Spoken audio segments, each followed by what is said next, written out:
You don't need experience to be seen as a developer. You really don't. In fact, some of the most profitable developers I know got their first six-figure deal before ever breaking ground because they understood one thing most beginners don't pick up on. You have to show up like a developer before anyone takes you serious. In today's video, I'll show you exactly how to position yourself as a serious developer when you're just starting out without feeling like an imposter. Before we get into positioning, let's address the big thing everyone struggles with, feeling like an imposter. You don't have to wait until you finish a full development project to call yourself a developer. Think about this. When you're hired as a marketing manager, you don't wait until your first campaign is fully done to own the title. You're a marketing manager the day you start. It's the same with development. The moment you start making strategic decisions, building relationships, analyzing deals, or identifying opportunities, you're operating like a developer. So show up that way. Be clear about what you're doing and be honest about where you're at. You can own your role without pretending you've done something you haven't and without feeling like a fraud. Carry yourself like someone who takes this seriously because that's how other people will take you seriously too. So how do you show up as a developer before you have deals under your belt? Here's a simple framework you can start using today. First, craft a developer bio. You need 1 to 2 sentences of an intro that tells people what kind of deals you're looking for and what kind of projects you want to build. This makes you sound clear, confident, and serious. Here's a very simple example.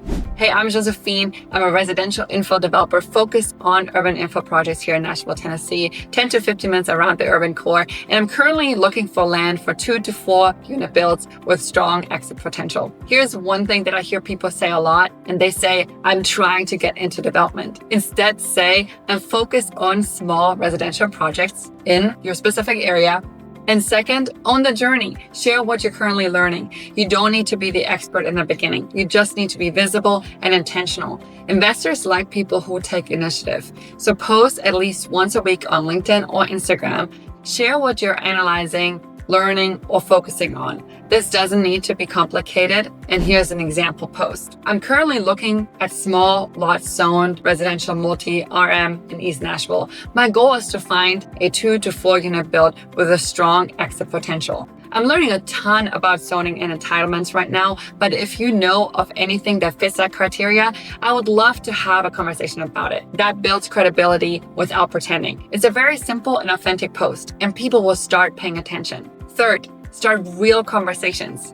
You're one good conversation away from someone sending you a deal, and you don't have to pitch. You just have to show interest and connect. And here's a really simple example of this scenario as well. Hey, so-and-so, I saw you work with small lots in blank area. I'm focused on similar projects and I'm building relationships with brokers in this space. If anything comes across your desk that fits a 2 to 4 unit info, I would love to hear about it. This is not awkward, it's real, and it works. You don't need a big platform and you don't need years of experience to get attention from the right people. You just need clarity, consistency, and confidence. When you show up like this, brokers take you more seriously, and wholesalers will tag you when deals pop up. Remember, they're always building their buyers list, and people start to see you as a developer even before you've done your first project. And that's how deals that can mean $100,000 plus per unit show up in your inbox before they ever hit the MLS.